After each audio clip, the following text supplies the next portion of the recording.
ए गई धोचिया केहन वंश खानदान के गई बेटी छिकबे कैले गए। प्रसंग में था ए गई नौरिया हम नहीं जानलिए गई खुनिया वंश में खुनिए होई तई गए। नौरिया खुनिया वंश में खुनिए गई बेटा जन्म लेल कई गए। नौरिया नूजा घर के गई जतरा बेटा बना के सुत लई गए।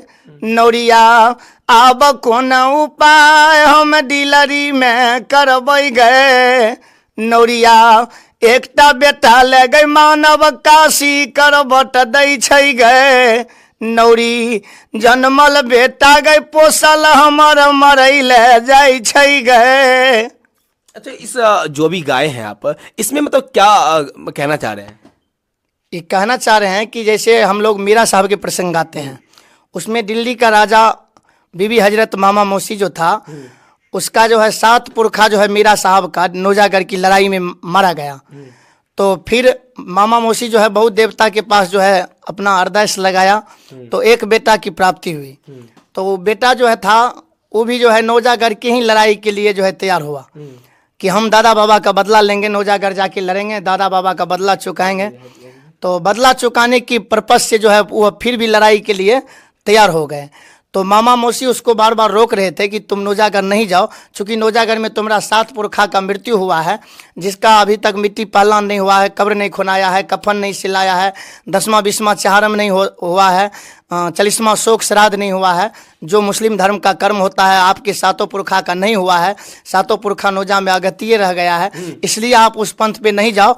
तुम एकलौता बेटा है दिल्ली नगर का, हमको 14 कोस राज है, दिल्ली नगर बहुत बड़ा राज है, उसका तुम अकेला मालिक हो, तुम दिल्ली में रहो, नौजागर की लड़ाई में हाथ मत बटाओ। इसीलिए मामा मौसी उसको रोक रहा था और अपने नौरी से कह रहा था कि अब हम क्या करेंगे, मेरा बेटा हंठ कर दिया है नौजागर जाने के लिए, इसको हम कैसे मनाएं, कैसे रोकें, इसलिए नौरी से वह बात करा। तो यही लाइन है। अच्छा, उस क्लिप में जो है एक क्लिप आपका और है कि है कि धोचिया। हाँ, तो ये आगे वाला क्लिप है कि उसी क्लिप है? तो उसी प्रसंग का क्लिप है ये।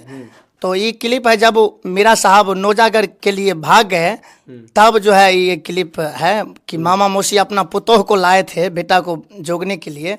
जब बेटा उसका निकल गया तब मामा मौसी जो है उसको जो अपना पुतोह को जो गाली दे रहा था कि तुमको लाए हम अपना बेटा को जोगने के लिए, तो तू सुतल है, मेरा बेटा भाग गया। तो ये क्लिप है। ए गई धोचिया बेटा कह गई जो गई ले गई तोरा नहीरा से लावलियो गए। धोचिया केहन वंश खानदान के गई बेटी छिकबे कैले गए। धोचिया लाली से जब पलंग पर गई अलसा के सुत ले गए। धोचिया बेटा हमारा नौजागर गई लड़ई ले गए। धोची अपना तहू गई लाली घर कोहबर में सुत ले गए। धोचिया भागे भागे गई डीलरी गई नगर से भागियो गए। धोची बेटे नहीं छै पुतौ कथी ले संताप रखबै गए। ये लाइन है। इस लाइन को आप जो है 2014 में गाए थे जी। ये जो है 2025 में काफी वायरल हो रहा है। जी जी, काफी वायरल है। तो कितना खुशी आपके अंदर है? बहुत खुशी है। बहुत खुशी है। जी जी।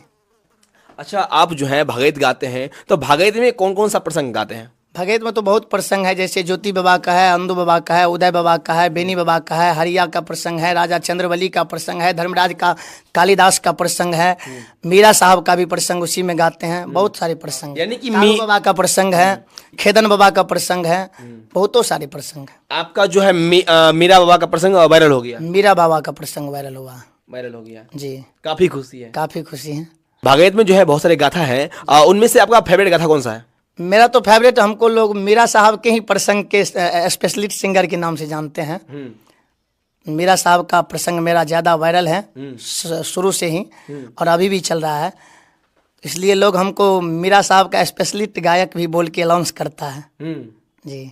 बाद बाकी आप जो है दीपेंद्र पंजियाल के बारे में क्या सोचते हैं अपनी राय कमेंट बॉक्स में जरूर दीजिएगा। धन्यवाद।